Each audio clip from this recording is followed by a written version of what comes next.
বন্ধুরা, অবশেষে ভারতীয় দল প্রায় ১২ বছরের অপেক্ষার অবসান ঘটিয়ে চ্যাম্পিয়ন্স ট্রফি আবার নিজেদের নামে করল। আর তার পাশাপাশি গত ২৫ বছর আগে নিউজিল্যান্ডের বিরুদ্ধে চ্যাম্পিয়ন্স ট্রফিতেই সৌরভ গঙ্গোপাধ্যায়ের ভারতীয় দল যে হারের সম্মুখীন হয়েছিল তার পুরোপুরি বদলা নিয়ে নিল রোহিত বাহিনী। আর বন্ধুরা, চ্যাম্পিয়ন্স ট্রফি জিততেই একাধিক সব বড় বড় রেকর্ড গড়ে ফেলল রোহিত বাহিনী। আর বন্ধুরা, যেই সব রেকর্ড হয়তো আগামী ১০০ বছরেও বোধহয় ভাঙবে না।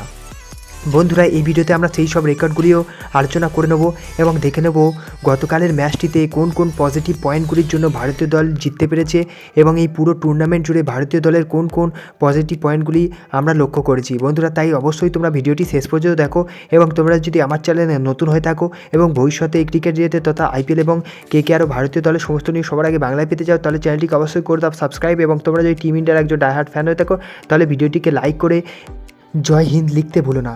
চলো বন্ধুরা, ভিডিওতে আগে যাওয়া যাক।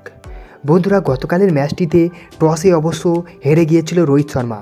আর এটা কোনো নতুন ব্যাপার নয়, চ্যাম্পিয়ন্স ট্রফির প্রায় প্রতিটা ম্যাচেই রোহিত শর্মা টসে হেরে গিয়েছে, তবে ম্যাচ জিততে তার কোনো অসুবিধা হয়নি।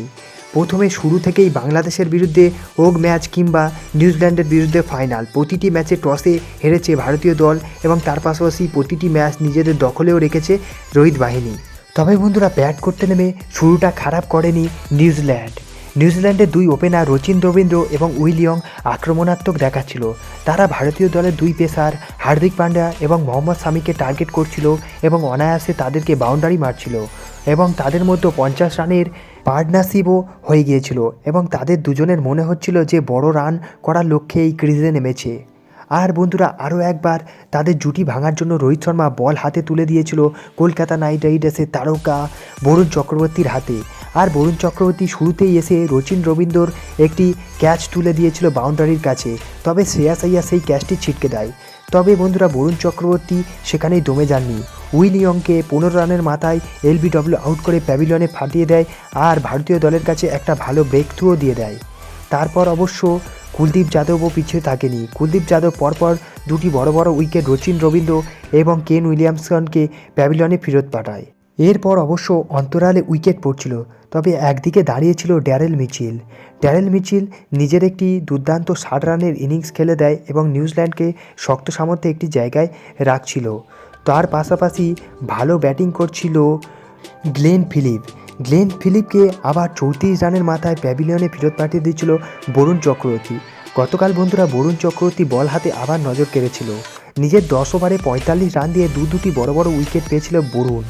ড্যারেল মিচেলের পাশাপাশি বন্ধুরা, ব্রেসওয়েলও গতকাল দুর্দান্তভাবে প্রদর্শন করে নিউজিল্যান্ডের হয়ে।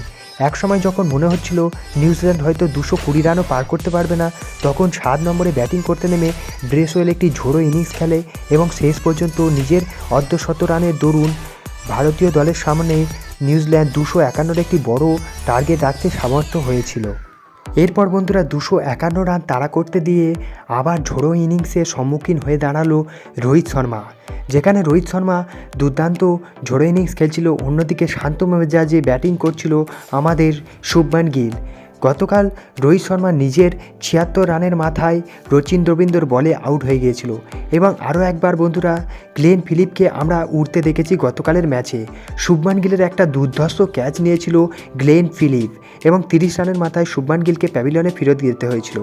এরপর বন্ধুরা, বিরাট কোহলি ইনিংসের শুরুতেই একেবারে আউট হয়ে গিয়েছিল এবং ভারতীয় দলের ওপর চাপ এসে পড়েছিল। আর সেই চাপ শুষে নিয়ে আরও একবার প্রদর্শন করে দেখালো অক্ষর প্যাটেল এবং শ্রেয়াস আইয়ারের জুটি। থ্রু আউট এই টুর্নামেন্টে শ্রেয়াস আইয়ার এবং অক্ষর প্যাটেল ওপরের দিকে ভালো ব্যাটিং করেছে এবং সবসময় ভারতীয় দলকে সামনে এগিয়ে রেখেছে। দুজনের মধ্যে ৬৪ রানের একটি পার্টনারশিপ হলেও ৪৮ রানের মাথায় মিচেল স্যান্টনারের বলে শ্রেয়াস আইয়ার প্যাভিলিয়নে ফেরত যায়। এরপর অবশ্য অক্ষর প্যাটেলও আউট হয়ে গিয়েছিল, কিন্তু ম্যাচ শেষ করতে বলেনি হার্দিক পান্ডিয়া এবং লোকেশ রাহুল। শেষ পর্যন্ত অবশ্য হার্দিক আউট হয়ে গেলেও জাদেজা ৪ মেরে ম্যাচটি জিতে দেন আর তার পাশাপাশি ভারতে সেই বহুল প্রতীক্ষিত আইসিসি ট্রফিটি জিতে নেয় এবং প্রায় ৯ মাসের মধ্যে রোহিত শর্মার হাতে দুটি আইসিসি ট্রফি পেয়ে গেল। প্রথমে টি-20 ওয়ার্ল্ড কাপ, তারপর আইসিসি চ্যাম্পিয়ন্স ট্রফি।